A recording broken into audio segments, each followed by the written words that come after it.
South Point offers all the types of entertainment you'd expect at a first-class Las Vegas resort. Did you know our 400-seat showroom is one of Las Vegas's top destinations for live entertainment?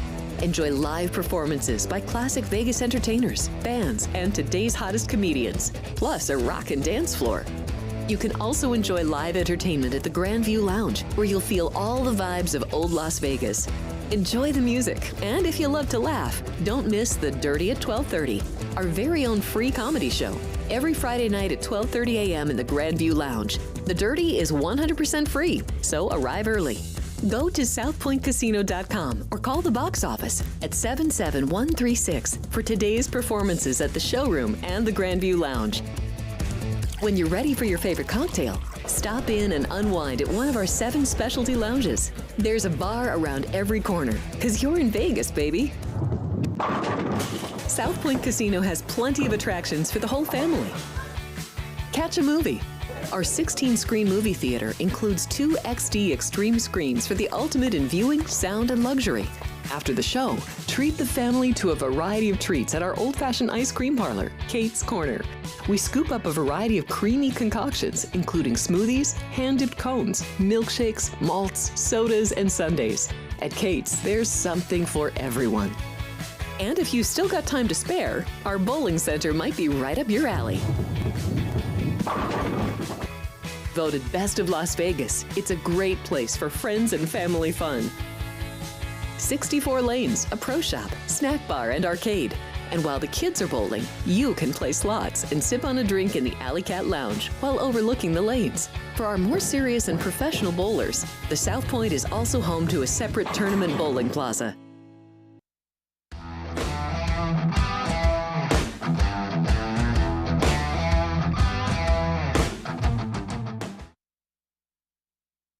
Afternoon. I almost said good morning. That would have been wrong. It's morning somewhere. But at 3 o'clock, we're here at Sports by the Book Football Frenzy. Watch us in Australia. Australia, it's morning in Japan too, right? Oh, okay. It's got to be, right? I think it's tomorrow. Yeah, tomorrow is Saturday morning all over the world. Jeff Parles, Chris Andrews in the cowboy hat to my right, Sportsbook director here at the South Point, Vinny Magliulo, Gaughn Gaming, South Point. 2 Hall of Famers to my right. Gentlemen, it's a quiet week in the way of college football games. Certainly. Full NFL card this week, and we're 1 week away. 1 week from today, we'll be about 2 hours away from Notre Dame taking on Indiana in the first ever college football playoff game on campus. I've been calling for that for years. I'm not sure they've listened to me, but I certainly been calling for that. And well, we got Indiana and Notre Dame, and that should be fun, certainly. But I want to see some of these Southern schools go up to Notre Dame and Penn State and Ohio State, and eventually Michigan. I'm sure will be in the rotation at some point. I want to see, because I'm tired of these schools playing in this perfect weather in a dome in Arizona or something like that. Football. That's not how football. Really, that's not how it was invented. That's not how it goes. I mean, just watch an NFL game on any typical day, and these guys play in weather. Well, the best thing is, eventually, we'll have some inclement weather. We see it in the FCS games, right? In those games, sure. And so at some point we'll get it. The great thing is that we've got a 12-team playoff now. And it's a whole different set of dynamics. You've got first-round games at home sites, then there'll be neutral sites the rest of the way. But of course, teams have to play to get there. Always going to be controversy. We talked about it last week and this week once they made the announcements about who got left out and who didn't and who's on the bubble. Listen, whether it's 4 teams, 12 teams, 68 teams. 100 teams. Yeah. There's always going to be somebody on the bubble and things. But the main thing is we've got great game, great matchups, and people are going to respond to them. And some of these games are going to outhandle, I think, a couple of NFL games. Sure they will. And I'm going to go on record right now. I think one upset is looming. Which one that is, I don't know. But this one week. of them I think is looming. Week, yeah. Yeah, it'll be interesting to see. I would be surprised if that upset comes on Friday, a week from today. I'd be surprised at that. But hey, look, it's college football. Anything can happen. in any circumstance. Real quick on the playoff, you have futures odds, of course. Mm-hmm. Vinny, right now, what are we looking at just in the traditional futures odd before we go to the you shall ask and you shall receive portion of the program? Yes. So I'll tell you what we'll do. We'll talk about what the future odds open and then where they are going into the playoffs. How's that, right? I think everybody wants to get an idea about that. Arizona State, we'll go in alphabetical order. Okay. Arizona State. Unlisted. 1,000 to 1. Might as well have been, right? 20 to 1 now. Boise, 500, 25. Clemson, 30, up to 50. Georgia, plus 275, now 37, plus 375. Indiana, ready? You're sitting. 3,000 to 1. Oh, wow, even further than initial Arizona future State. book last winter. 40 to 1. Notre Dame, 25, now 12. Ohio State, 3 to 1, and now 5 to 1. Oregon, 10, now 4. That's your actually Georgia is right a little slightly ahead of Oregon. Penn State, 25, now 8. SMU, 200, 30 to 1.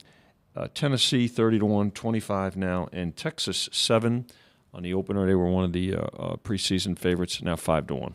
Let me just jump ahead. I did raise just in the last, probably since we did our show at noon, I raised Georgia and Ohio State.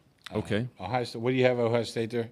Ohio State, we've got We got 5. 5 to 1. I went to 550. Okay. What do you got, Oregon? I'm sorry. What do you got, Georgia? Georgia, 375. What did I go to there? Go to 4?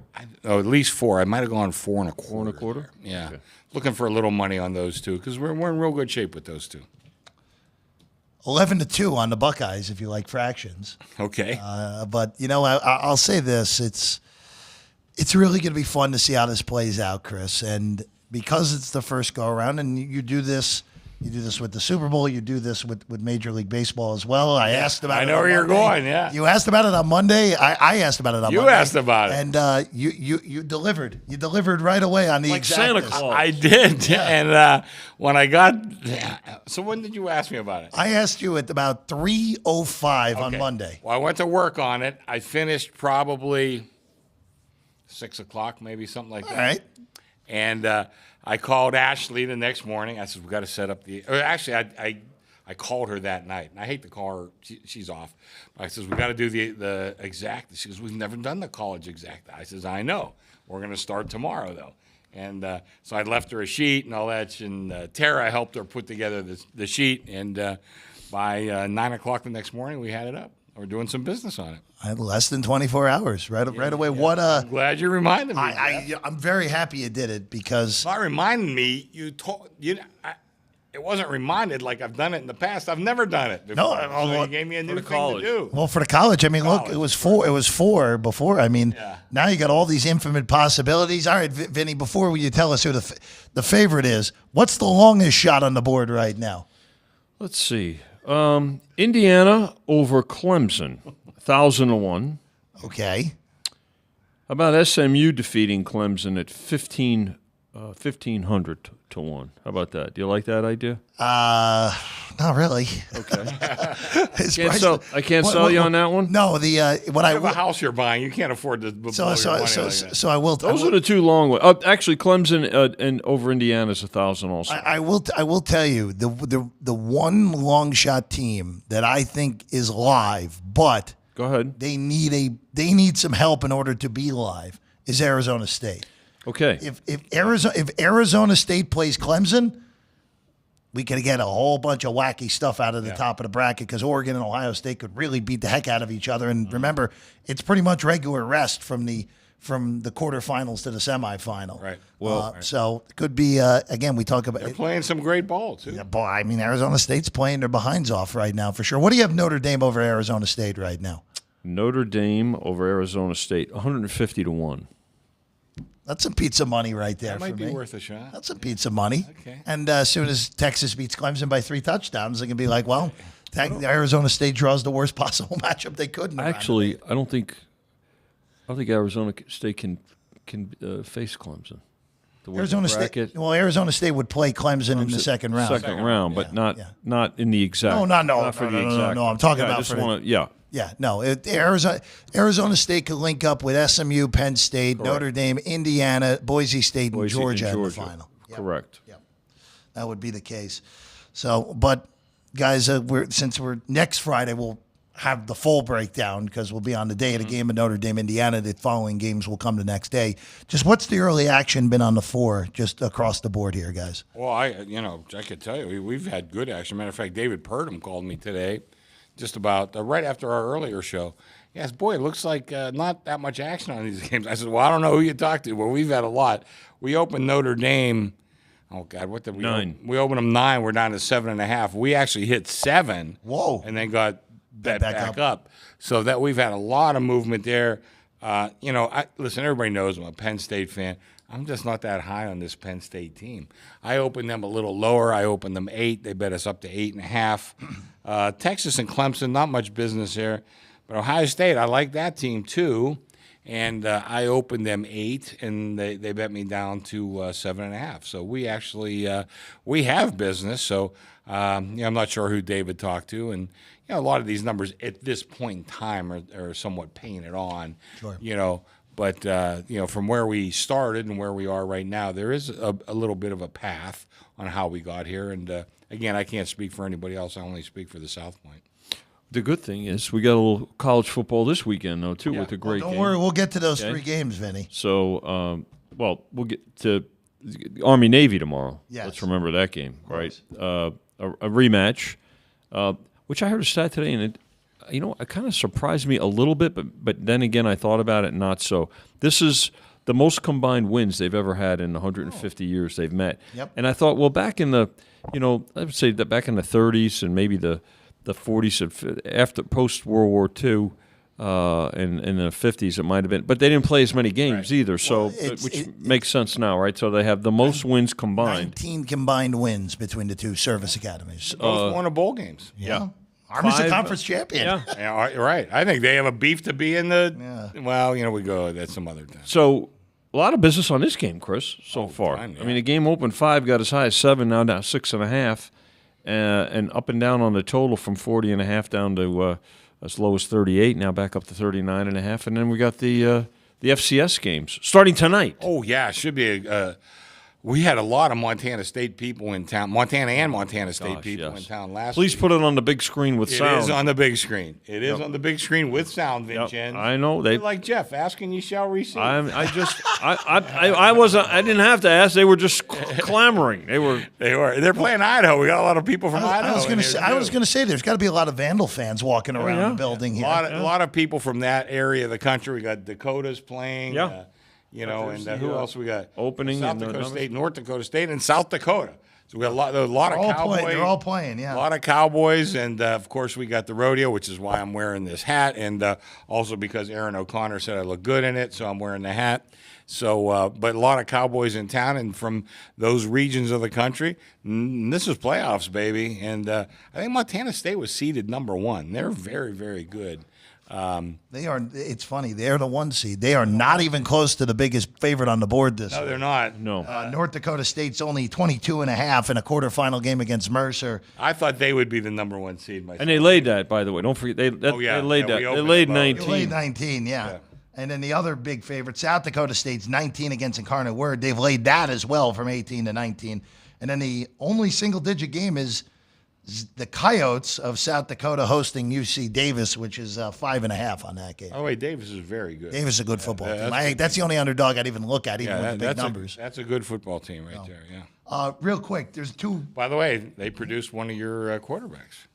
Ken O'Brien, right? Ken O'Brien. Yeah, there you UC go. Davis, yeah. Picked ahead of Dan Marino, but Ken O'Brien. Hey, look, O'Brien had a nice career. He also got sacked a zillion times. Yeah, he actually did have a good career. Yeah. He really did. So, all right, there are 2 bowl games tomorrow also. Mm-hmm. One of them is an FCS game, Jackson State, South Carolina State. That's a Celebration Bowl. That's MEAC SWAC championship game, basically. They laid it with South Carolina State from 1 to 3. To be totally honest with both of you, I don't know anything about either of these teams. So I'll trust the market on this one. I needed to. I'm fast moving with business. Fast movement on these numbers. And then you have the Salute to Veterans Bowl, which is the first bowl game of the season at the FBS level. South Alabama has been bet from 7 to 9, 57.5 the total against Western Michigan. All I'm going to throw out there, and this will be, we'll say this every single time we talk about a traditional bowl game, not a playoff game.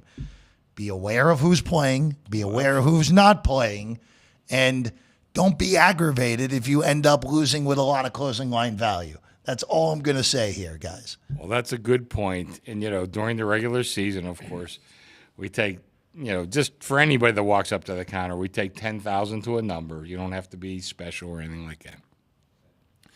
These games were taking 3,000, and I can tell you, Joe, my trusted Joe Holler said, well, I don't even know if we should be taking 3,000 on these games. I mean, we just don't know who's playing. Now, I will say this. If you get up close to post time, probably it's a reasonable number, and you could read into that whatever you may as far as who's resting who and who's playing and who's showing up and who isn't. But I have to tell you myself, I don't even look at my power ratings for these bowl games. They're essentially meaningless, and I don't chart them for any future power ratings adjustments. They're just totally meaningless. So please take that into account when you look at these games. Well, I think the movement and the limits, to Chris's point, tell you a big part of the story, right? Because this is a game also in the case of South Alabama and Western Michigan, Jeff, that didn't go from 7 to 7.5 to 8. It went from 7 to 8 to 9. So quicker movement too. You have to remember the transfer portal is already open. There are players in the transfer portal. The rosters, there's going to be a lot of more changes next year because rosters have now the NCAA put out a new rule that rosters cannot be as big as they were these last few years. So, for instance, and we talked off air about this a bit, Nebraska, for instance, had, I want to say, between 150 and 160 players on the roster. And that doesn't mean they were suited up for every game, but they were actually on the roster. I think rosters are going to be capped at 105 now. Even that, not everybody plays. So there's going to be even that much more movement in the transfer portal this year. And, again, it's already open. So Chris brought up the key point. Pay attention to who's playing and who's not playing in a lot of these games. And I'll tell you right now, on some of the bigger bowl games, you're going to see players opt out. We saw it in previous years because of players that are going to enter the draft and have a pretty good idea of where they're going to be positioned, particularly players that look to be in the first and second round. Colorado's a great example. Is everybody going to play? Sure sounds like it. Right from what now, what it Sanders sounds is like saying, it right now, but we'll have to wait and see. So those are the things that you have to take into account with these bowl games, and particularly these earlier bowl games, especially. To add to what Vinny said, there might also be guys who look to go to the transfer portal. Maybe they're not even looking to the NFL right now, but they're still going to sign for $1 million. They don't want to blow it. NIL. Whenever you're going to your next team, whoever it is, you don't want to get hurt in this. We call them meaningless games. I mean, it depends on how far you go. I mean, I guess every game could be meaningless if you, look at the greater picture.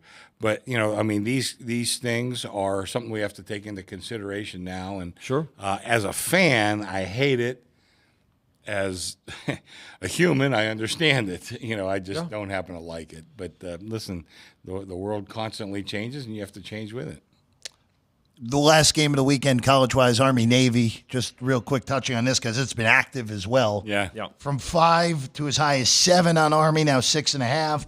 40.5, again, opened 40.5 on the total. I can't remember the last time that game opened with a total in the 40s. Even the days of Blanchard and Davis, I don't think it was in the 40s. It's a 39.5. I get both sides of the angle here. I get it. I get why people want to lay a number short of a touchdown with Army. I get it. They've been much better than Navy. They just won a conference championship. I also get why people want to take points with Navy because, look, you're in a scenario here where Navy's trying to spoil Army season. Spoil. Hey, you won the conference championship, but you didn't beat us. Oh, yeah. And that we've seen it with Ohio State where They made the playoff. They're in the playoff right now. They could make the national championship game. And that fan base doesn't care at all because they lost to Michigan again. Yeah. If Navy beats Army, especially the best Army team in a long time, the midshipmen would have a lot of bragging rights. Oh, you bet. And, take like May, the coach from Ohio State.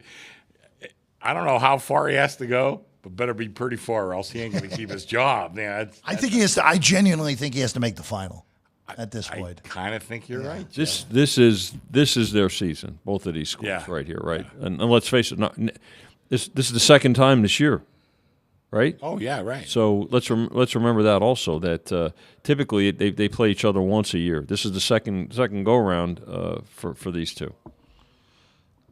Let's go to the NFL. Okay, let's go to the NFL here. Before we do that, let's check in with the chat. Wagon Sports is in there. Vince, Jerry, all of our regulars. Our friend Quant Coach is in there. Oh, is he? Hello, QC. And QC likes one of the ugliest middles I've ever seen, which we'll get to in a little bit. I'll bring it up when we do that. And also, too, our friend Captain Jack. Did I tune in to Sports by the Book or a live performance of Midnight Cowboy? The question from our friend Captain Jack. So there Midnight Cowboy. Yeah. Oh man, that's a dark one. Wow, that's a dark one, Jack. Jeez. Ratso Rizzo. Yeah. Right. Yeah. John Voight. Justin Hoffman. Good job, Jack Andrews. Yeah, Captain Jack. Okay. So let's go to the week. Let's start in New Orleans. That's first in the rotation numbers. By the way, also last night, no touchdowns in the win for the Rams over the Niners, 12-6. Biggest number I saw, Westgate had 400-1 on no touchdown. Wow. You know, that reminds me of our friend Zach White, who's still a good friend. Beat me out of 100,000. Was that the 3 with the Rams? When the Rams scored 3 points exactly. And, Zach, I busted his chops over it. But we were, Michael Gaughn was happy as hell because national media picked that up. And we wound up, we had a big day that day. So that made it the cushion a little softer. It was perfect. It was like, you get beat out of this huge bet. It's like, but that was an amazing Super Bowl for all the books because it was 13-3. Yeah. Plus, Zach's a good guy. Yeah, good for him. So let's go to New Orleans first. Jake Haener will make his NFL first start as he's in for Derek Carr, who's out with concussion protocol and a broken hand. New Orleans will host Washington. Interesting angle with this. Yeah. Marshawn Lattimore was traded at the trade deadline to the Commanders. Will make his Commander debut in New Orleans in the Washington secondary here. Commanders got back on the pony last week, last time out because they were on a bye last week. Last time out, they eviscerated Tennessee. Mm-hmm. We got a toggler. Oh, good, a toggler right out of the gate. On a key number, Jeff. Go ahead, add that too. Go ahead. No, I actually think I think you guys are going to be okay on this game. Okay. Commanders 7.5 with a total of 44 in this one, guys. You want to go first, Vincenzo? Yeah, just looking at it, right? The Commanders trying to keep pace in the playoff picture, and so this is an awfully big number too, though, right? On the road, as inconsistent as they've been, I think teams have a combination of things. I figured out Jaden Daniels a bit, but I'm not so sure he's 100% since that rib injury, too. I mean, that takes a long time to heal, whether it's bruised ribs, a broken rib, whether it's a separated cartilage in the rib cage and things like that. Lattimore certainly gives a lift to their defense. And coming home here, this one, the totals come kind of gone back and forth, though, right? 43, back and forth between 43 and 45, 44.5. So, but yeah, this one, as long as it doesn't fall Commander 7, it's getting a lot of play, and I think it'll continue to get a lot of play. Commanders are pretty popular.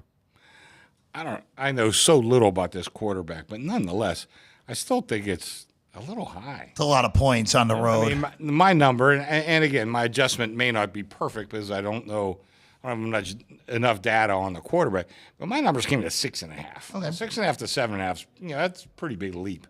I kind of lean towards a dog in this one, and I know they've been taking the 7.5. Of course, they lay the 7, so it has been a toggler.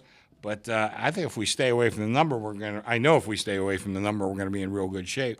But I most certainly think the Saints have a very good chance of covering this number. In fact, I like them to cover it. So Haener has played in 3 games, The bulk of his action came against the Chargers in that weird game that was 26, just bizarre game, that 26-8 game.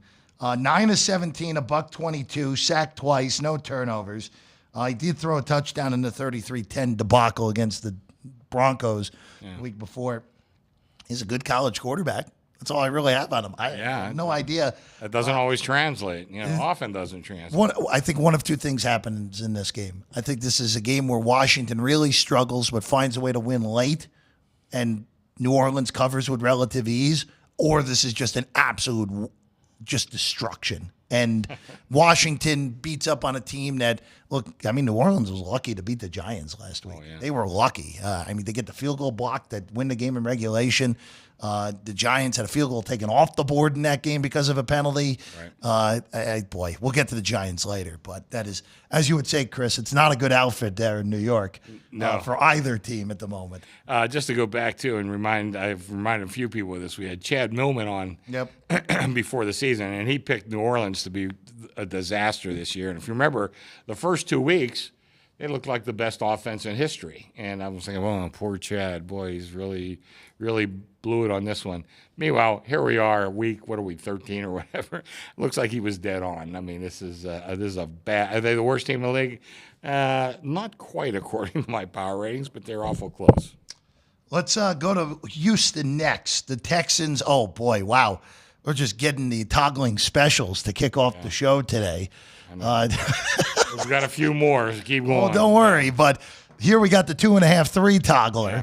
With your favorite, Jeff. Wait a second. Well, no, I think 3.5 is your favorite. No, 3. No, 3. No, 3. We'll get to that. 3.5 is my favorite, Vinny. We'll get there. But wait a second. Why all the Cowboys upstairs? They're not betting the Texans all the way through here. What's happening? Chris? No. 2.5 right now with Houston at home against Miami. Total's been bet down a hook from 47 to 46.5.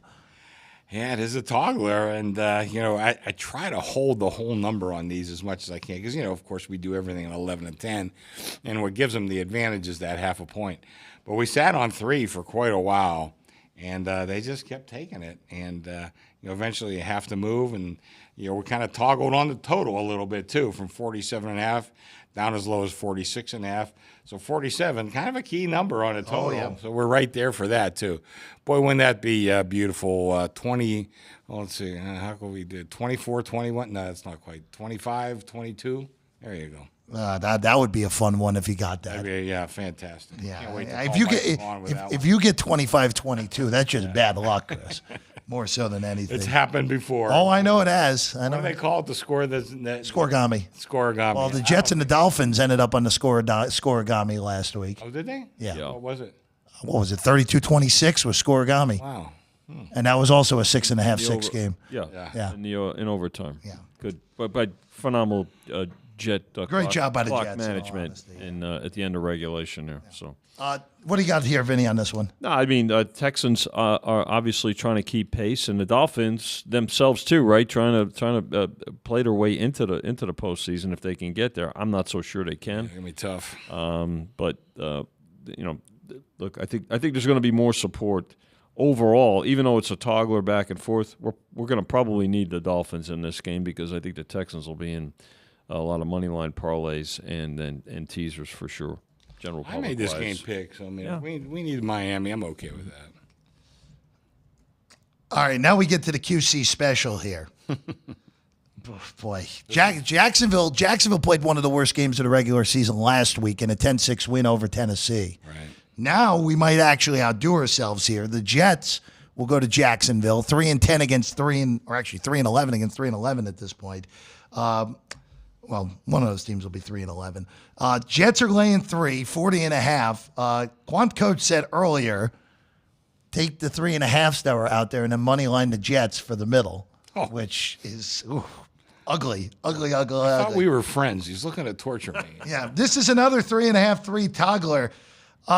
Boy, if this lands, I don't want this one to land 3, Vinny. I think, Thanks,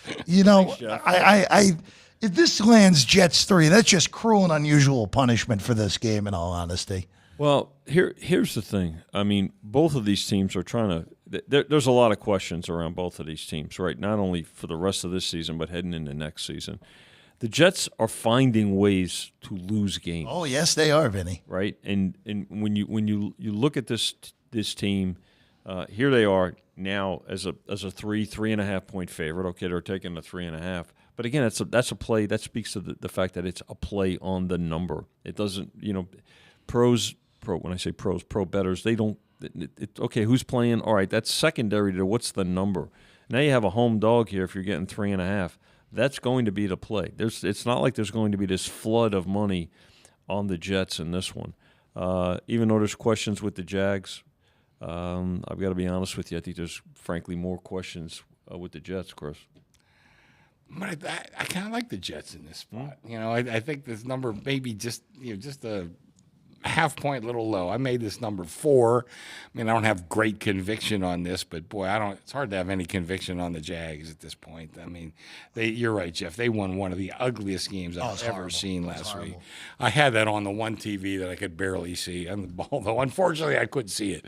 But I kind of like the Jets in this game. I think they got a little bit more going for them, and I don't know. I mean, it's hard to read the psychology of teams that are in such desperate straits. But I kind of like the Jets in this game. Just throw this out there, Vinny. You've been watching the Jets longer than I have. You and I both know, though, that the Jets are the kings of winning games that screw up their draft position at the end of the year.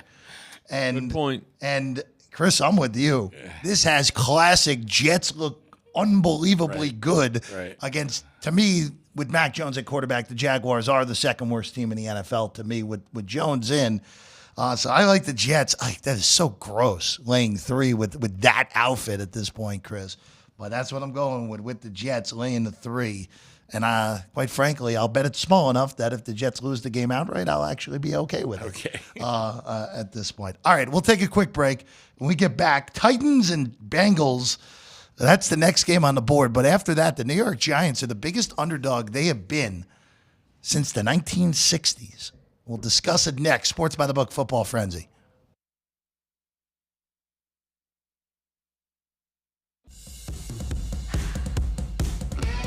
South Point offers all the types of entertainment you'd expect at a first-class Las Vegas resort.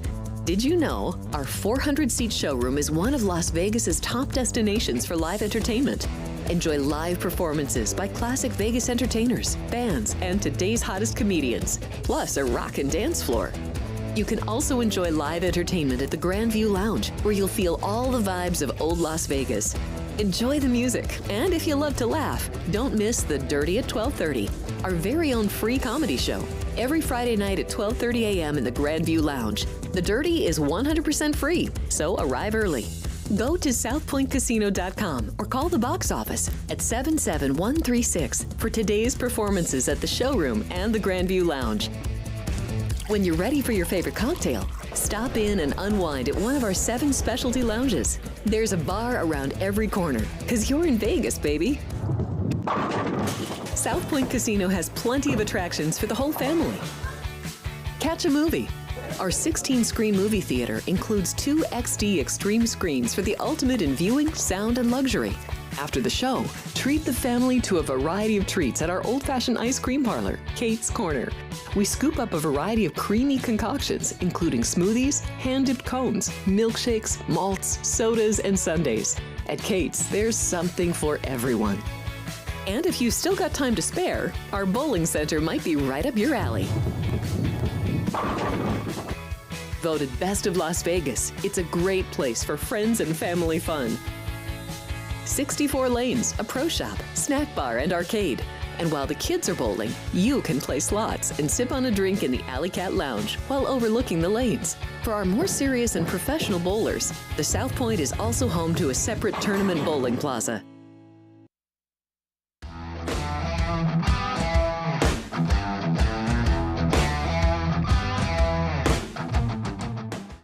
Welcome back in Sports by the Book Football Frenzy. Jeff Parles, Chris Andrews, Vinny Magliuo. Vinny, real quick on one housekeeping note on the college football. Housekeeping, because I know that I'm sure Captain Jack would have caught this too. I made a mistake. I got my service academies mixed up. Oh, terrible, Vinny. Navy and Army, this is their first game. Remember, we were talking, Army defeated Air Force earlier in the year. We were talking about midway through the season where they could have possibly met for the conference title game. Yep. that's what I was referring to. But this is first time they're meeting, so I want to correct myself on that and clarify that.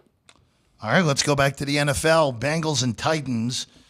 Cincinnati, boy, I haven't actually brought this up at all. The way Dallas lost on Monday night is amongst one of the most creative ways I've ever seen a team lose. I know Leon Lett. No, trust me. I know the Leon Lett. The Leon Lett was worse because legitimately the Dolphins won the game because of that. Right. At least Dallas had the opportunity to stop Cincinnati and instead gave up a big touchdown to Chase right after it. But the Bengals, fortunate, they're still alive somehow in this race in the AFC playoff picture. They need to win out and get a boatload of help. And look, it continues against this Tennessee team that has looked as bad as anyone all year long. 5. Hasn't moved at all, and actually a Bengal game getting bet to the under. How about that, Chris? Well, this is one of those games. We have hardly any action. Got a little bit of money, -5.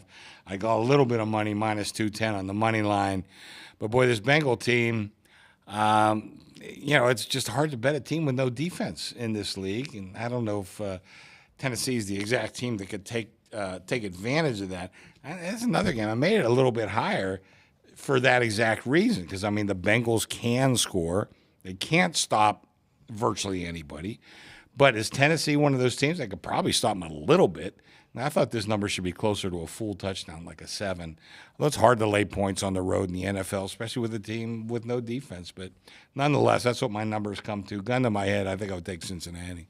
I think the total came down mainly not because we know the Bengals can score points, but the Titans, I think they've been struggling to score their offense, right? When you think about it. So, but with a porous Bengals defense, this game might turn into a more of a, I hate to use the word shootout with when we're talking about the Titans, but maybe they can get on the board. I think this total will come back up towards the opener of 47.5, 48. So, but no movement whatsoever. Probably the game with the least amount of business so far, I think, Chris, on the NFL. According to my, board, I didn't right? write down based exactly, on what we, I got very little business on this game. It's not a good one.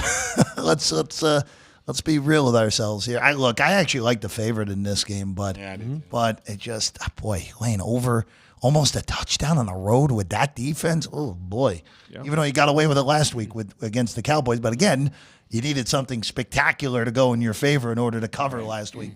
If you were on the Bengals, so that was the only time in that game the Bengals were covering the whole game. Was it the final score on Monday night? All right, now we get to the biggest underdog of the NFL season so far. Yes. And it's the New York Football Giants hosting the Baltimore Ravens. The Giants have not been this big of an underdog since 1966. They have never been this big of an underdog, period. Forget just ever being at this. They've never been a 16.5 point underdog. The biggest underdog they've ever been is 15. 14.5 that day against the St. Louis Cardinals, as we figured out on Monday back in 1966. Ravens off a bye. They own NFC teams. Tommy DeVito is going to start for the Giants. All I'm going to say is, guys, it's the National Football League. I know the Ravens are more than capable of winning this game 42-3. I know that. But if you're going to give me almost 17 points in a National Football League game, I'm going to take it. And I bet the Giants at 16.5. And if it gets to 17, I will bet the 17 as well on the Giants. Do you think we'll get there by the time we kick off, or is this basically the peak? This is the peak. Well, I'll tell you. So I'm making my numbers, and I made my numbers, and it becomes pure power rating 15. Okay. Now, when I as soon as I write down 15. Now, you remember one of the old sayings I used to, on diminishing returns. Diminishing returns. So I'm looking, I said, okay, I made a number 15. Diminishing returns is probably going to be about a 13. Instead, it opens 14.5. And they bet me up to 16.5. So I'm with you. I think this number is just too high. I mean, my wife asked me one time, she says, what do you mean by diminishing returns? I said, well, you never hear me say that in college football because they like to win by 1 million if they can. But the NFL is different. All you want is that W next to your name. Yeah. Now, they don't care if they win by 3 or 17 or whatever. And most of them aren't looking to win by 17. They'd rather reserve some of their players, maybe give some of the backups a little bit of rep. run out the clock when it's convenient, et cetera, et cetera. That's what diminishing returns means as far as not going with a pure power rating. And I think this is a classic case of it. I don't see the Ravens trying to pour it on. For what reason? They have the Steelers coming up next. I mean, I don't think Jackson's going to run and take big hits or anything like that. I mean, they could easily win this game by 10-14, and guess what? You cover your number. Yeah. By the way, Vinny, real quick, this is for all the teams that are playing on Christmas. So that's Pittsburgh, Baltimore, Houston, and Kansas City. This is the first of 3 games in 11 days for all those teams as well, kicking off this week. Very condensed for all those teams playing on Christmas. And the teams that are in the playoff hunt have to take that into account, right? Particularly if they've got a lead late. All 4 of those teams are in the playoff hunt. That's it. Yeah. So that's the point. Now, as far as 17, if it gets there, don't blink. Yep. But I think that's the reason it's holding at 16.5 right now. People are waiting to see it. By the way, who has a kicking advantage in this game? Gano or Tucker? No, Tucker still has it even with his bench. Really? Just throwing it out there. You think so?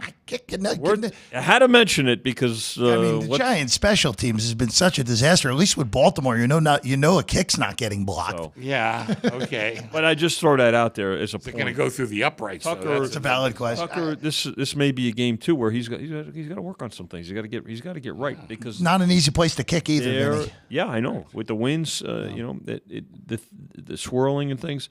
The thing about it is that this is a game where the Ravens need to refine some things and get some things squared away because they've been inconsistent. And now, listen, all they keep doing is getting a lower seed. I mean, they'll be dangerous come playoff time, but they've got some things to sort out, especially their pass defense. If they get to 6, that's not going to be a fun time for the 3. But that could also be Pittsburgh, Baltimore if it's 3-6. So it should be an interesting one at MetLife. By the way, you're pushing about almost 10-1 on the money line on the Giants. So if you want a lotto ticket that probably won't win, you can have some fun with that. I'd rather taking that 400-1 on. Don't even get me started on that again. Just crazy last night with that no touchdown. Also, I mentioned this on Frank's show. Amazon had this note last night. Last night's game between the Niners and the Rams was the first time ever that a game between those two teams had reached the fourth quarter without a touchdown in it. Forget not having a game without a touchdown before last night. Great stat. Those teams have been playing for 40 years, basically. Or more, yeah. We have 50 years with those teams. They never played a game that went into the fourth quarter without a touchdown until last night. And then, of course, no touchdown gets scored at all. Yeah. Pretty amazing. Incredible. With those two teams. All right, let's go KC and Cleveland. This is my favorite game of the week on the card because we get a team that has double-digit losses against the team with the best record in the NFL. And the Chiefs are only laying 4, and they came in and bet Cleveland immediately in this game from 5.5 down to 4. Totals down 2 points from 45 to 43, Chris. Now, this is the game the quant coach should have tried the middle. You lay the $2 or whatever. What do I got it? I think right around $2. Kansas City right now, you're minus 210. 210. You lay the 210 and you go take the 4, try to get a 4.5, and try to middle it that way. I think you got a much better chance of doing it with that. I mean, Kansas City, this is just what they've been doing all year. And, of course, that last game, I don't even want to tell you how much I needed the other side for. You told us. You told us pretty much on Monday. Yeah, and that thing hit the upright, and I had a brief, maybe a couple of nanoseconds of exultation, and it didn't last. And I think you said it, Jeff. The mascot behind, he started jumping up and down in glory and joy, and I said, okay, all right, it went back through the upright instead of out. But anyway, that's what Kansas City's been doing all year, and you have to have that in your power ratings because they do obviously win a lot of games. They win now 12 straight or whatever it is, but they just don't cover numbers. So I don't know. I mean, I don't know how long you can dance with the devil that way, both ways. So I think something's going to give here. They're either going to lose outright or they're going to cover this number. Once again, the trend continues as it started last year, betting against the Chiefs. I've got a buddy of mine who's a huge Chiefs fan. He bets against them every week. Oh, he's making a lot of money then, Vinny. Well, he's doing great, and they're 11-1. How about that? 12-1. I mean, it's just amazing. 12-1. So Look, the thing about it is that I think that's going to continue, that trend.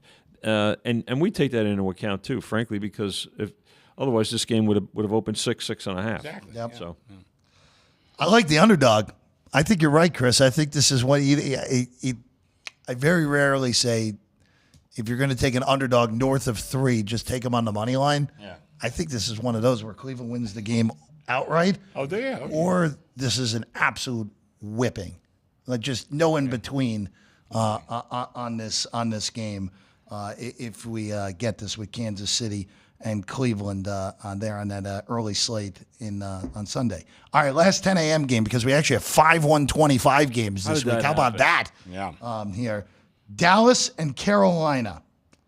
The Carolina Panthers are favored for the first time since Week 15 in 2022. First time with Bryce Young at quarterback. Yeah. Chris, do you know who was favored and who they were favored against in Week 15 of 2022? The way you're saying it, I'm thinking the Steelers. You are correct, and I would never have guessed that. Steelers won that game 24-16, of course, en route to making the playoffs accidentally that year, or going 9-8. Never accidentally. Hey, look, they always go 9-8. You know that. Mike Tomlin's never been under 500. Chris, you're 3. There's a lot of 2.5 juiced favorite. There's a bunch of 3 juiced underdog. You guys are the only flat 3 in the market. They're all over Carolina this week. All I'll say is tread very carefully here if you're wanting to lay a bad number with the Panthers. I would be very careful. I made this game pick 'em. And, obviously we've hit 3. You just mentioned it. But they laid me the 1. We went straight to 2. They laid me the 2. They laid me the 2.5. Went to 3. Where are we at right now with this game? You're at 3. We are at 3. So they are taking the 3, but, we've been going back and forth. But, I made this game pick 'em. To me, if you're out there playing, how can you lay 3 on this game? I think that's impossible. And I won't even lay 2.5. I think I would look to take the 3 if I was out there. But, the Panthers, not a favorite since, 18 games ago, or more than that. Oh, more than in the 30s. Yeah, in the 30s. Nor would they deserve to be a favorite. And I don't think they should be the favorite. Like I said, I made it pick 'em, and that's about as far as I could go with this game. It just doesn't look right. I'm with you, Vinny.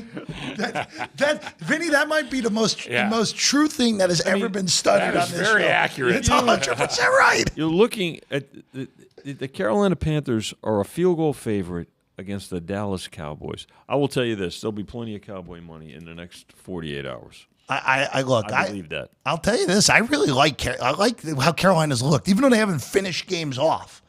They've looked better since Bryce Young got benched. They came back. Right? Kansas City had to make a last-second field goal against them. Tampa Bay had to escape with a drive at the end because they left too much time on the clock at the end of regulation. And then last week, Legit drops what should have been the game, a go-ahead touchdown. They would have left too much time on the clock in that game also. But look, Carolina's looked a lot better. The Cowboys have looked a little better too, though. Dallas should have won on Monday. Yeah, they really should have won that game on Monday, and they would. As stupid as this is about to sound, if they had won on Monday with a win in this game, they'd be right back in things with that head-to-head on Washington as well. Yeah. So I just craziness there. Can't touch this game. It would only be I would go the route you would go, Chris. Just take it with Dallas at 3, and go from there. That's the way to go. All right, Keystone battle now. It's not the Keystone Cops. It's the battle for the Keystone State between Pittsburgh and Philadelphia. No George Pickens again. That's official as of today. Right. So, Chris, the market is up to 5.5. There's even 1.6 out there now on this game. With Philadelphia laying it at home, this feels like a ton of points to be getting, even without Pickens there with the Steelers. We know how great Tomlin is as an underdog, especially away from home. The only hesitation I have, Philadelphia has played up and played down as much as anyone in the NFL this year. Just look at what they've done at home against the 3 bottom feeders they played. They didn't cover any of those games. And then against the high-end teams, they show up. So that's my only hesitation. Actually, now that I see that 1.6, I'm going to bet that 6 when the show's over because I'm not so sure we can get any higher than that at any point. I don't think you're going to get any higher. I think it'll be around. They laid me the 4, laid some 4.5. I moved it pretty quick once the Pickens thing was out. Although I have to tell you, obviously I follow the Steelers pretty closely. Kind of had a feeling all week he wasn't going to play. just the way they were talking about it. So it wasn't that big of a surprise to me, but it did jump up, and I had to move with the market. I had to move with our action. I still think this number is just a shade high. But I have to tell you, with Pickens in the lineup, I mean, my numbers came to 4. Yeah. So, I mean, it's not, a huge adjustment, but I think he's probably worth at least a point, half a point, something like that. I still think there's a little bit of value here on the Steelers. And even though Tomlin goes 9-8 every year, he's already got 10 wins, Jeff. So, we've got 3 big games coming up. We've got this week against Philly, then they play at Baltimore, and then they play Kansas City at home. How many of those games can they win? I mean, it might easily be 0 because I'm not sure they'll be favored in any one of them. They might be favored against Kansas City at home. We'll see what happens there. But I think that they have a great chance to win this one. Listen, Russell's playing some great football right now, and they're running the ball. I think the key to the game is, can they stop Saquon Barkley? I mean, I think if they bottle him up, they have a great chance of winning. Now, he hasn't been bottled up too much this year, so that's a hell of a call on the Steelers. But I really think if you want to look at this game, I think the outcome is going to hinge largely upon Saquon Barkley. If he can move the ball on the ground consistently, Steelers are going to have some trouble. But if they bottle him up, then I think Hurts might have a big day himself. So we'll see. I think that's I think that's going to be the key to the game when we look back afterwards. The Pickens injury is really a big one for the Steelers, right? Because he just gives them so much stronger a weapon right on the outside. Both teams really good defenses. Who's healthier offensively, right? I mean, what's Goddard's status, right? Because he's been kind of in and out of the lineup too. For the Eagles, you want to pay attention to that, Jeff. You look at, because the injuries come out today, but the inactives. Goddard's on IR, so we're not going to see him. Out, we're not seeing him again in the regular season. So he probably doesn't come back for the playoffs. So do they cancel each other out? The Pickens and Goddard situation, probably, because he's really an important part for the Eagles. And you've got the controversy, right, with Brown and Hurts and Hurts. But again. To me, this game is going to come down to turnovers. Who wins a turnover battle wins a game. I'm with. Look, it would not shock me if this is the Eagles show up and look great and win by win by 17. Wouldn't shock me, but I just think the more likely game flow is this is a classic Steeler hang in the game that they're not really supposed to be in and have a chance to either pull the upset outright or lose by a field goal. By the way, Jake Elliott has been struggling recently for Philadelphia. He's not been himself. Boswell's been the best kicker in the NFL basically this year. So I got to tell you, those Steeler linebackers right now, and we talk about T.J. Watt a lot, but there's other guys in that linebacking core who are just playing some terrific football, and that's been a lot of the signature of Steeler football. The defensive line kind of holds their own against, and then the linebackers make a lot of plays. And right now they got a really good linebacking core, and that helps with the run and the pass. So I think, is there a chance they could slow down Barkley? I think there is, but I think if he's north of 100, I think the Steelers are going to be in a little bit of trouble. It's pretty wild. There's 5 games at 425. I think they're all really interesting games, and now we get to the most interesting of them all, which is Buffalo goes to Detroit, and this is a potential Super Bowl preview, and both teams are absolutely battered on defense. Both teams are going to be without a minimum of 4 starters in this game, maybe more if the injury report doesn't go Buffalo's way over the next 48 hours. You're at 54.5 on the total bet, up from 53.5. You guys are at 2 on Detroit, with from 2.5 to 2. I'll just real quick, the only bet that I really like in this game, and I hate to say it because Frank was all over it, and I know every single person in the public's going to be all over it. The over? I don't see how either team gets stops in this game with all these defensive injuries. It's total on the board. Is this the highest total of the NFL season so far? Oh, I think so. Because look, 54.5s are very common about 3-4 years ago. It's just not as common anymore. But there's too many injuries on these defenses. I'm not sure who's going to win. I think this is going to be a field goal game one way or another. So, but I think this game, both teams are in the 30s. Chris, what are for highest scoring team of the day? What are both of these teams at? Not very high, I can tell you that. Let's see, highest ranked team of the day, 7 and 9. 7 and 9. Bills 9, Lions 7. Oh, if the Giants can keep the Ravens in the ballpark, you have a shot. You have a shot there. I would Ravens are say. 7 and 1. Pray for wind. Yeah. Pray for wind in East Rutherford. Yeah. Exactly. Oh, you sound like my our good friend Barry Phillips, who does the golf shows here.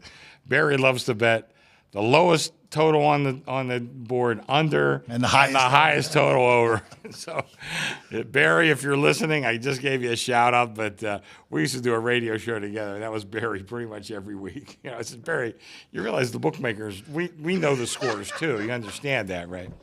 But but I could see it in this point. I'm kind of with you. What was the Rams score last week? 44-42. Yeah. And Did you see that again? I kind of could. And I mean, Vinny, the Lions and the Packers played a 65-point game last week too. I'm going to tell you these offenses are fast and footloose, and I don't necessarily think we're going to see it in the playoffs. Right. Right. Maybe in the first round, but not nearly where both sides have the propensity.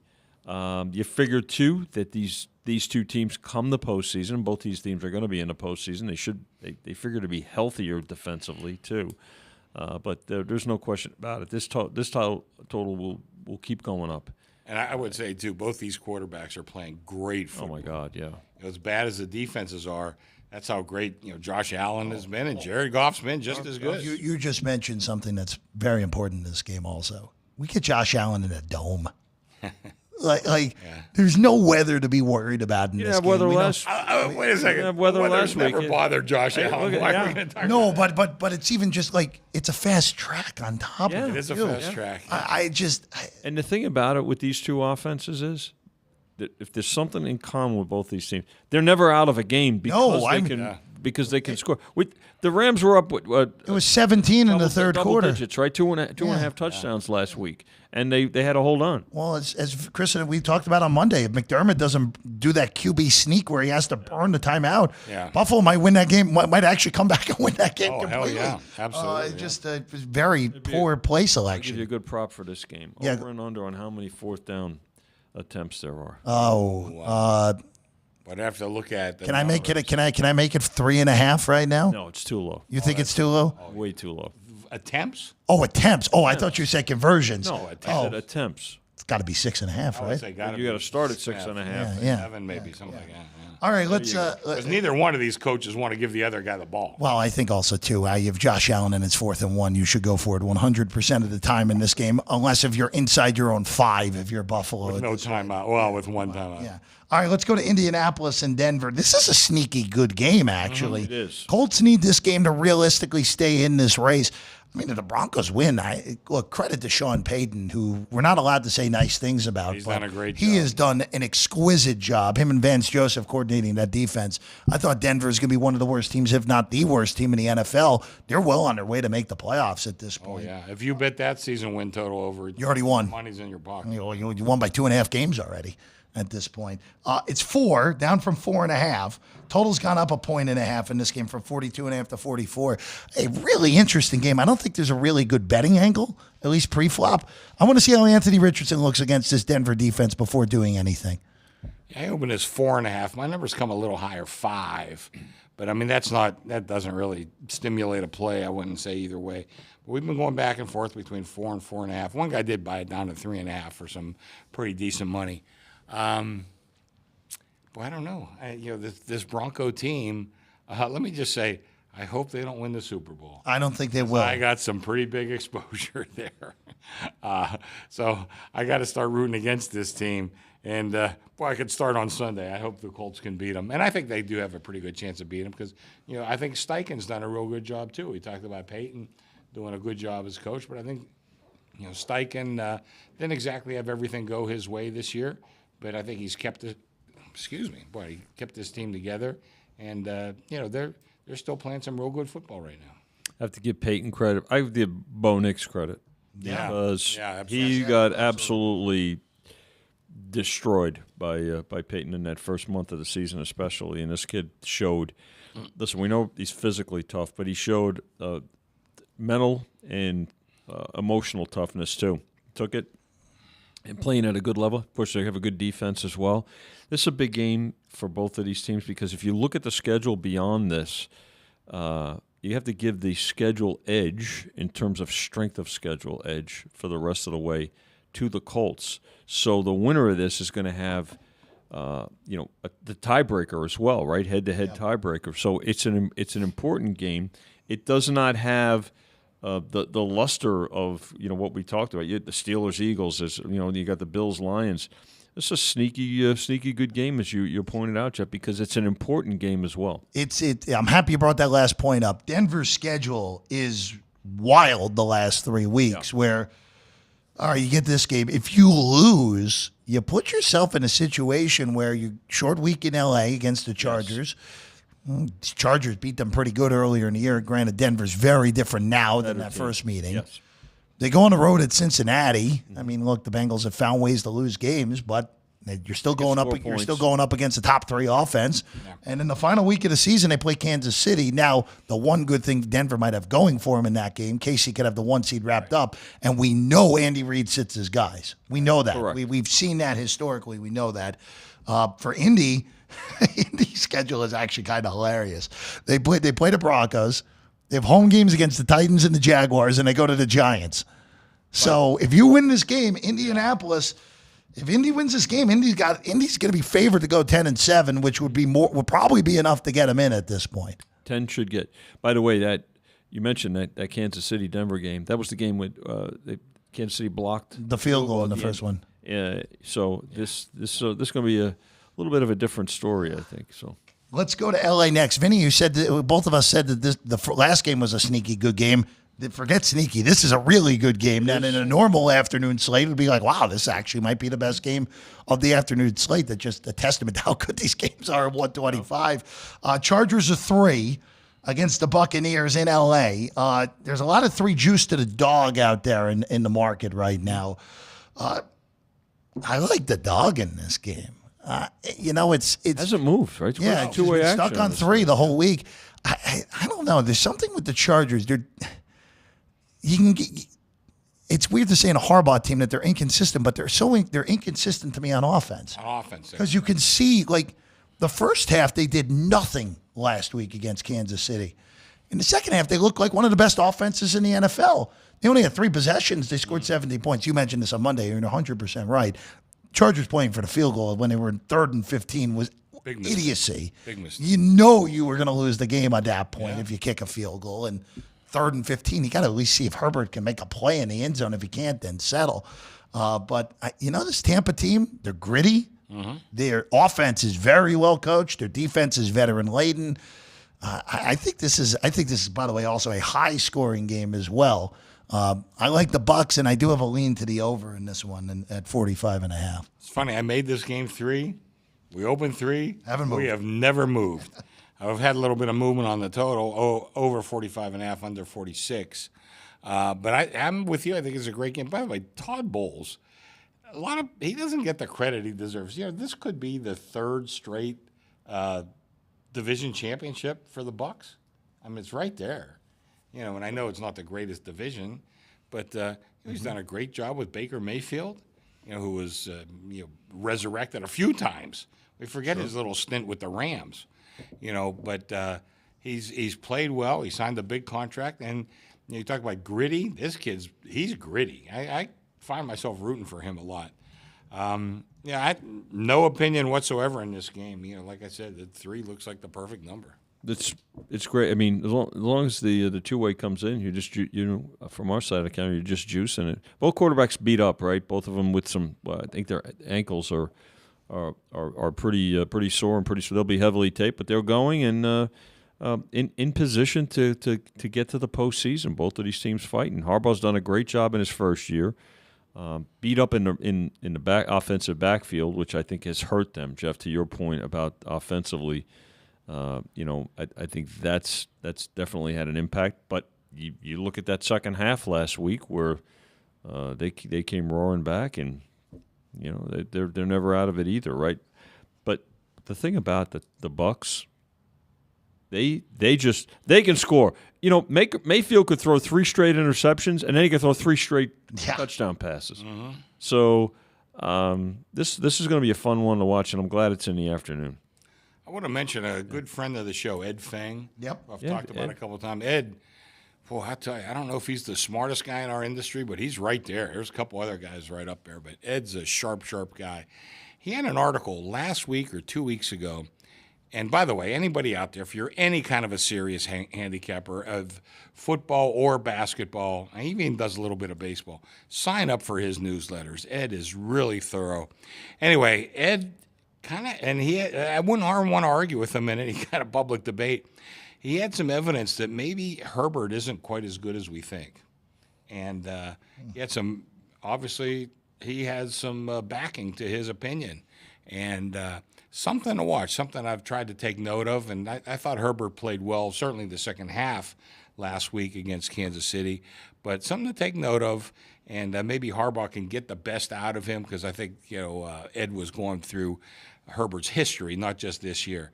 But a very, very interesting article. But again, I'm going to plug my friend Ed and him along with Jeff Fogel, two of the best newsletters that you could get with a lot of great information. And if you're any kind of a bettor, you should get both of those newsletters.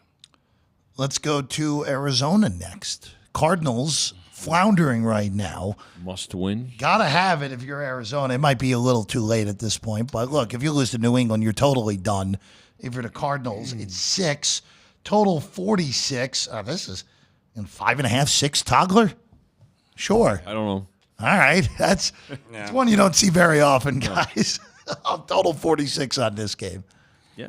I made the number a little higher, but I could see it. Right now you're betting a team that's certainly got some trends going against them on Arizona I'm talking about.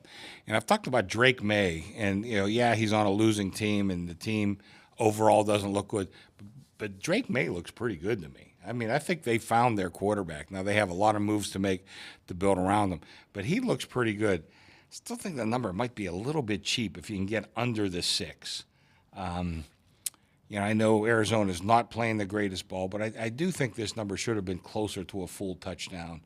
But 6 seems to be, perhaps a high water mark for this game. I don't know if you're going to get any higher, but I think if this number settles in like 5, 5.5, I would lean towards the chalk in this one. Patriots are off last week, right? So a couple of weeks to get ready. By the way, everybody's playing this week. No more buys. It opened 6.5. They did take the 6.5, and I thought we might see. If the Cardinals were playing better, then this game would have opened 7. No question about it. I mean, that it was just right there on that cusp, but they haven't earned it. And now you've got a situation where look at what the Rams and the Seahawks are doing. A month ago the Cardinals were in first place. Yeah. In the division. Forget a couple months ago, 3 weeks ago they were. Okay. Yeah. I mean, so there you have it. So, but after they smoked the Jets, they beat the Jets and their season tumbled down into the abyss. 3 straight losses. Yeah. They lost to Seattle twice and they lost to Minnesota again. That Minnesota game, they had no business losing. The Seattle game is 3 wins, right? 3 because of the tiebreaker, right? The sweep. Yeah, and NFC West, Rams and Seahawks, both in good spots right now, especially after last night. Yeah, Rams have the inside track. Yeah, Rams with the inside track, easier schedule than Seattle, who we'll talk about right now, because the Seahawks, look, I think Mike McDonald has done a under-the-radar great job with this team. Oh, as a coach? Absolutely. Yeah. I agree. I don't think this roster is as good as the record's shown. I don't think that defense is talent-wise is as good as it's shown. And I think he deserves a ton of credit. They're 8-5. Now, look, their schedule, including this week, they host the Packers, 2.5-point favorites in that one. Then they play Minnesota. They get the Bears on a short week, which who knows what you're getting. And the final week, they play the Rams in L.A. Yeah. So 3 games against high-end competition the rest of the way for the Seahawks. Green Bay, of course, long rest, played Thursday, lost by 3 in Detroit. Now a 2.5-point road favorite in a matchup that, honestly, for a few years there was as good of a rivalry as there was in the NFC. Playoff games. And hey, look, every Packer fan I know wants to forget that one with the onside kick, to say the very least.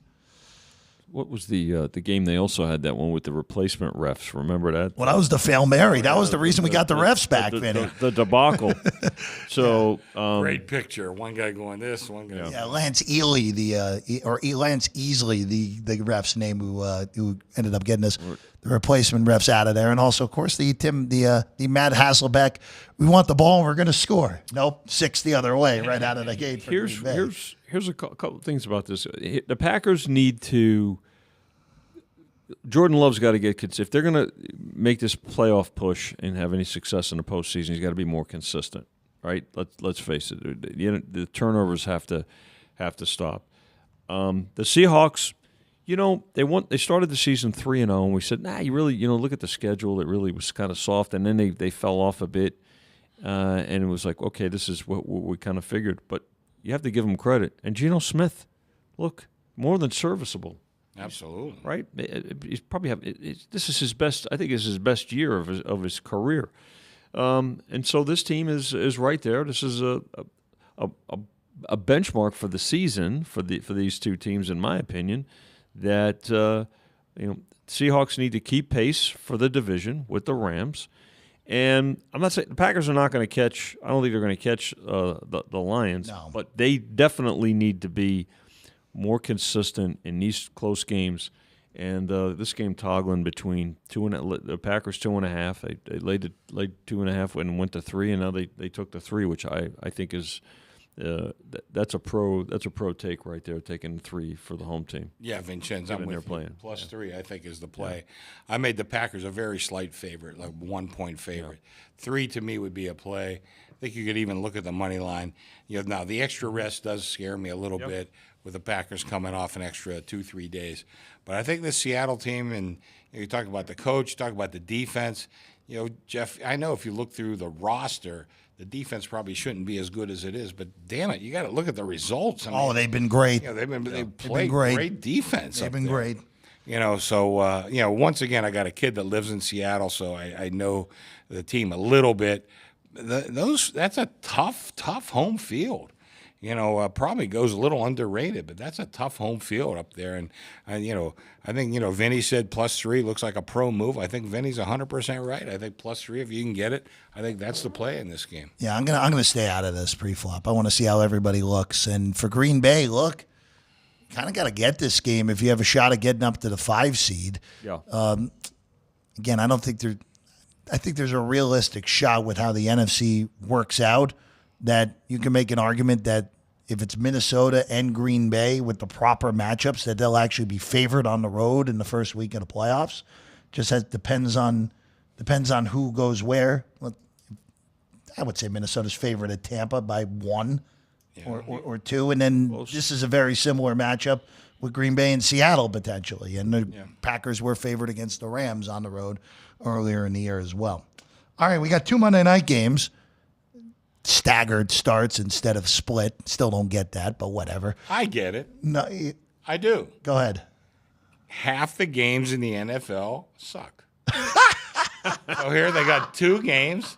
I'm telling you. I like that. Half the games suck. So we're hedging our bets. One of them will be hedging our bets. We got 2 games going. One of them's going to stink, and the other one will be a great game. I love that. I'm telling you, I 100% believe that. Programming reality. That's great.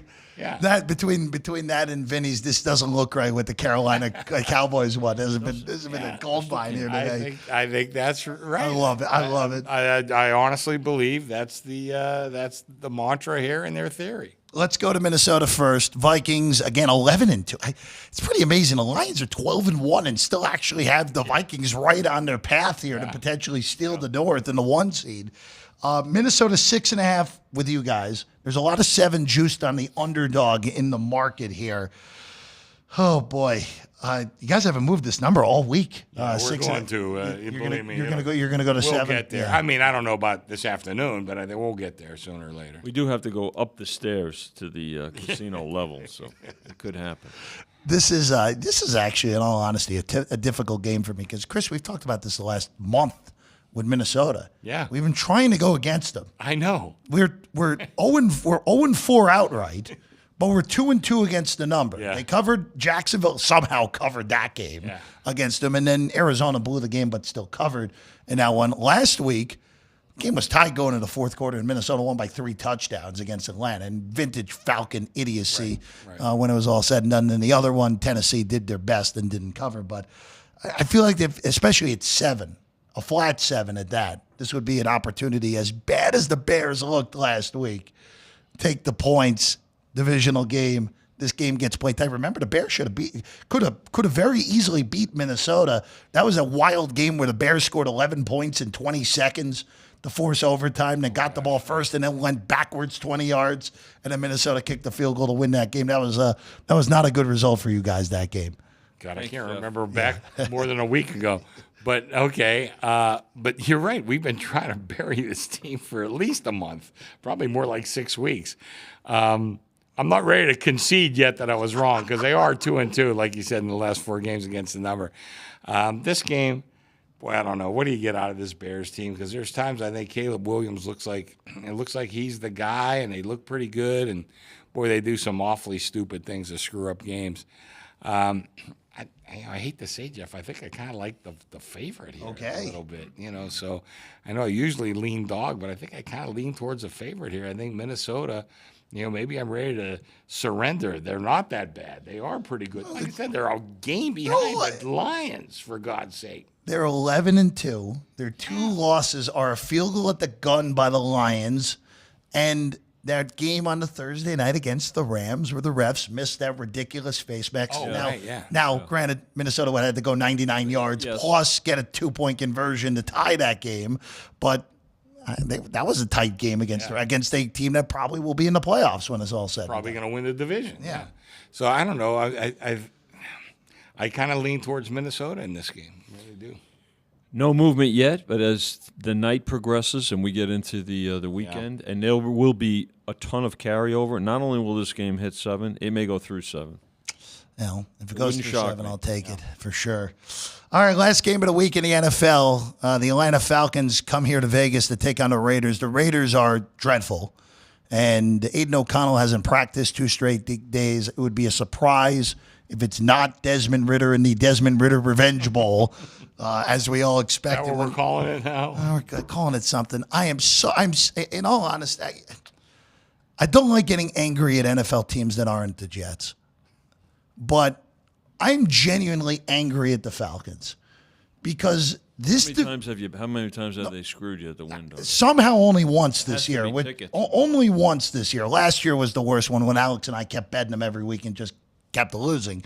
But you had basically what was equivalent to a 3-game lead in the NFC South 6 weeks ago. And because they have the tiebreak.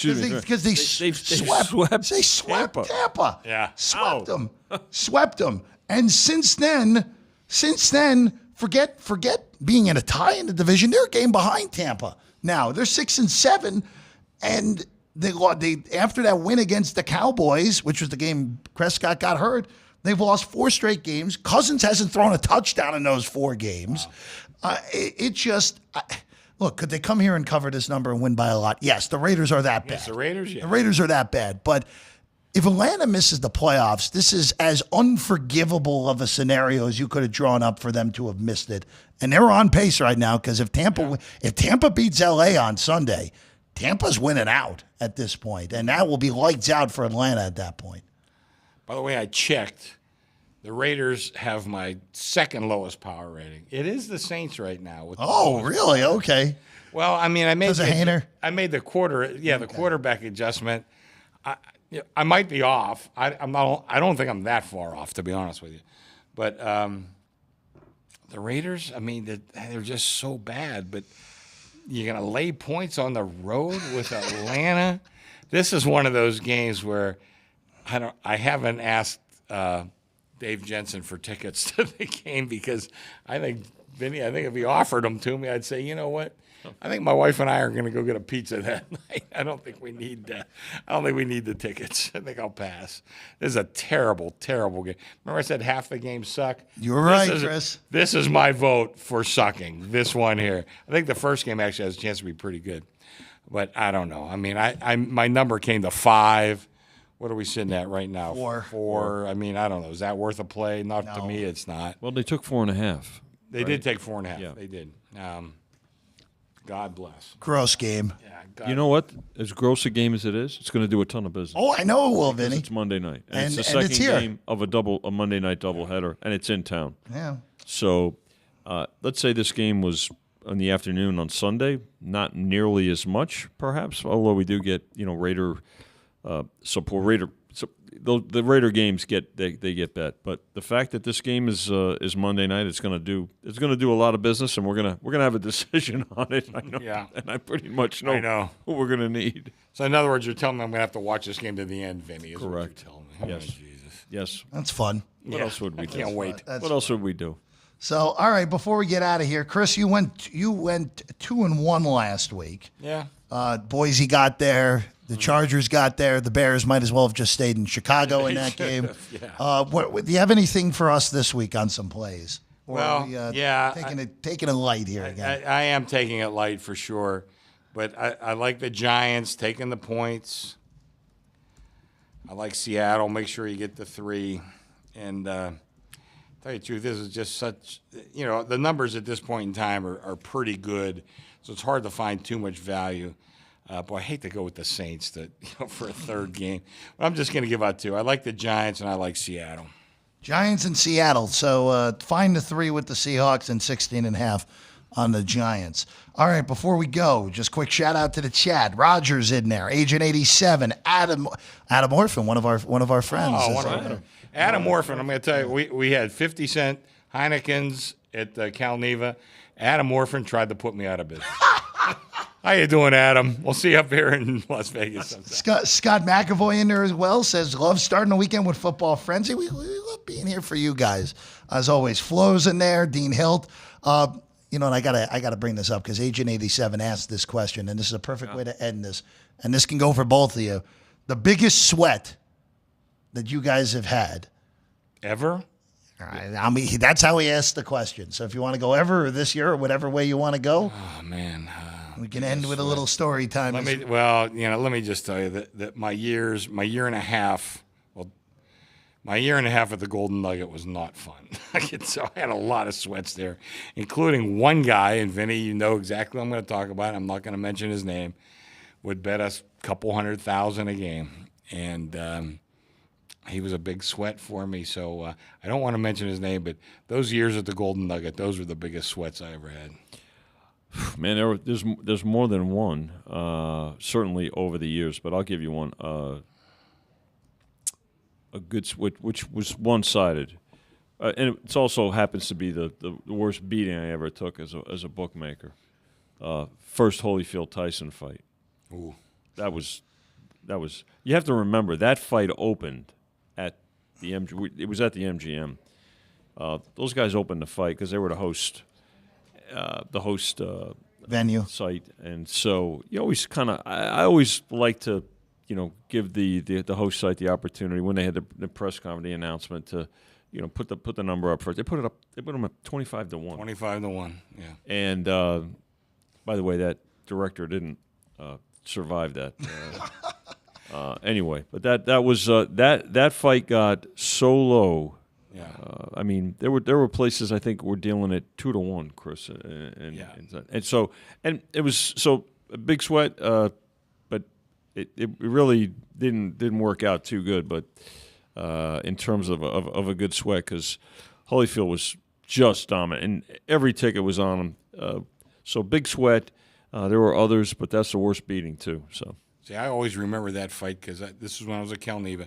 There was a poker tournament at the Pepper Mill at the time. Okay. And remember with the old rules, the Title 30 or not Title 30, Reg 6. Reg 6A. So the guys were betting me $99.99. Yeah.